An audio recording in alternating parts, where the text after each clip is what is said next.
নমস্কাৰ, মোৰ নাম ত্ৰিদীপ কুমাৰ বৰ্মন। মই যোগাসনা গ'ল্ড এইখন কম্পিটিশ্যনত জুনিয়ৰ কেটেগৰীত পাৰ্টিচিপেট কৰিছিলোঁ আৰু তাতে মই 5টা ইভেণ্ট খেলিছিলোঁ। তাতে মই 5টা ইভেণ্টতে মেডেল পালোঁ। কি ইভেণ্ট খেলিলা?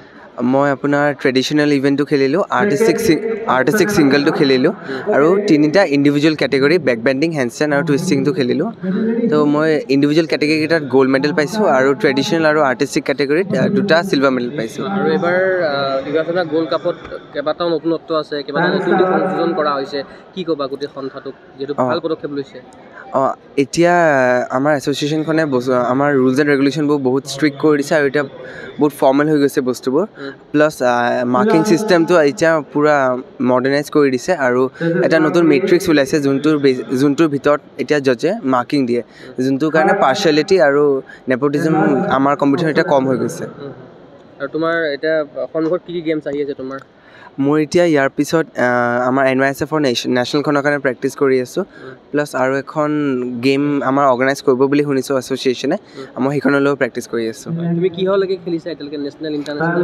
মই এতিয়া এছিয়ান লাষ্ট 2019ত মই হায়েষ্ট এছিয়ান লেভেললৈকে গৈছিলোঁ আৰু তাতে মই চেম্পিয়ন অফ দি চেম্পিয়ন পাইছিলোঁ এবাৰ।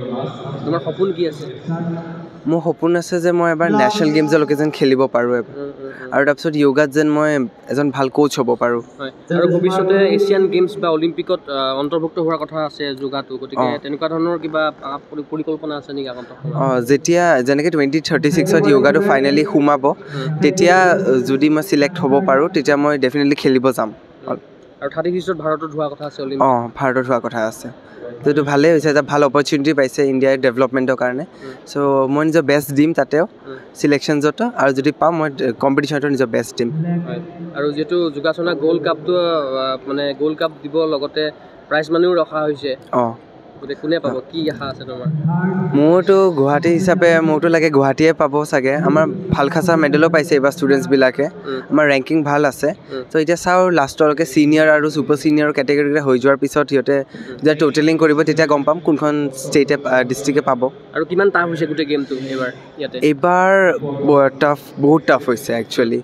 Like compare to last year, এইবাৰ ষ্টুডেণ্টছবিলাক মানে বহুত বেছি প্ৰফেচনেল হৈ গৈছে আৰু যিহেতু সকলোৱে এতিয়া এটা ৰুলছ এণ্ড ৰেগুলেশ্যন, এটা unified rules and regulation follow' কৰা হৈছে। ত' কম্পিটিশ্যনবোৰতো এতিয়া বহুত টাফ হৈ গৈছে আৰু মানে সৰুতকৈ সৰু কেটেগৰীৰ ষ্টুডেণ্টছবিলাকক বহুত টাফ আচনা কৰা হৈছে আজিকালি। আৰু তোমাৰ কেটেগৰীত কিমান খেলুৱৈ আছিলে? মোৰ কেটেগৰীত অল টোটেল 60টা ষ্টুডেণ্টছ আছিল গোটেইকেইটা ইভেণ্টত, আৰু তাৰে ভাল খাচাই মোক বহুত কম্পিটিশ্যন দিছিল মানে। আৰু তুমি কাৰ তত্বাৱধানত প্ৰশিক্ষণ গ্ৰহণ কৰি আছা? ক'ত কেনেকৈ তুমি প্ৰশিক্ষণ চলাই থাকা, অনুশীলন কিদৰে চলোৱা? মই এতিয়া নাৰায়ণ ডেকা ছাৰৰ তাতে শিকি আছোঁ, তেওঁৰ চেণ্টাৰটো উলুবাৰীতে আছে। আৰু কিদৰে অনুশীলন চলোৱা, কেতিয়া অনুশীলন চলোৱা?